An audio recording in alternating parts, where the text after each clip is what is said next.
Our story begins with the city of Mecca. It is said that when Adam and Eve were first expelled from paradise, the two were separated, with Eve having landed near the city of Mecca and Adam having landed somewhere in the Far East. After many years of searching for one another, Adam finally managed to make his way down through the Arabian Peninsula to Mecca, and it was at the top of Mount Arafat, just outside the city of Mecca, where the two were finally reunited. Mecca is also significant because it is considered the first place on earth that God Almighty was worshipped alone. And so, it was at that very spot that Abraham and his son Ishmael built the first house of worship for God.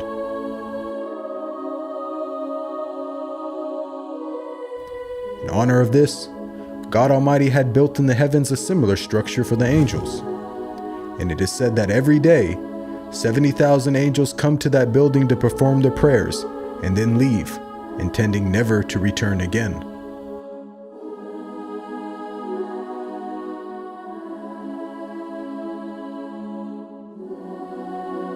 When Abraham and Ishmael had finished building the sacred house, there was still one brick that had to be put in its place. And so, Abraham sent his son Ishmael off to find a unique stone that he could put there. But God Almighty destined that the final stone that was to be laid would not be from the material of this world, but instead a stone directly from the heart of paradise.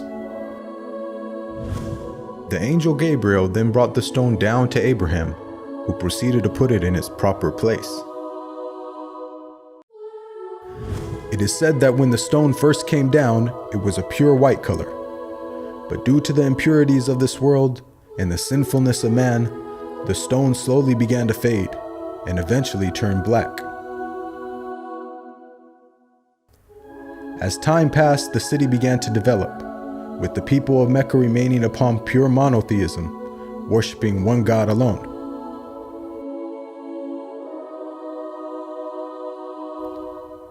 This despite the fact that their neighbors in Egypt, Mesopotamia, and the Levant had been practicing paganism for centuries.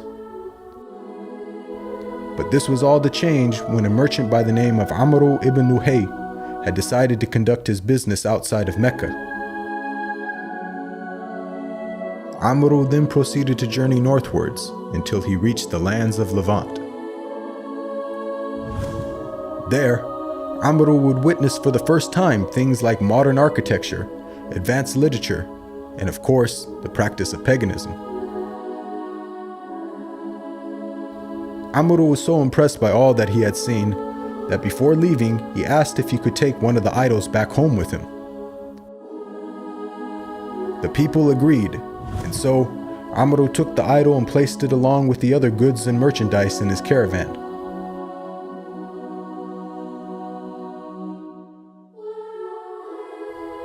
He then set out southwards, back towards the city of Mecca.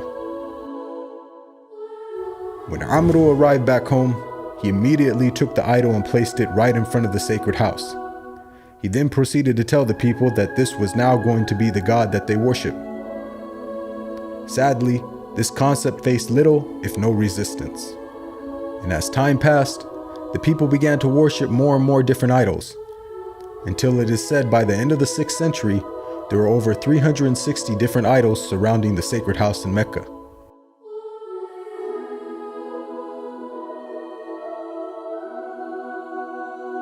As the years passed and paganism became more prominent throughout the world, the people who still practiced monotheism knew that the coming of a new prophet was close at hand. And so, either through deductive reasoning or through interpretation of their holy text, many had concluded that the Arabian Peninsula was the most probable place God would send his new prophet. For at the time, the Roman Empire and the Persian Empire had extremely repressive governments and were hostile towards any type of rebellion, be it ideologically or politically. While the Arabian Peninsula, on the other hand, though also deeply mired in paganism, was a land ruled by tribal law and never had a real central government. As time went by, It appears that more and more people began to move down to the Arabian Peninsula to await the coming of the next prophet. And so, in the very land in which man first worshipped his Creator, and where Abraham built the first house of worship for God alone, it was there where God had destined his last and final messenger would emerge.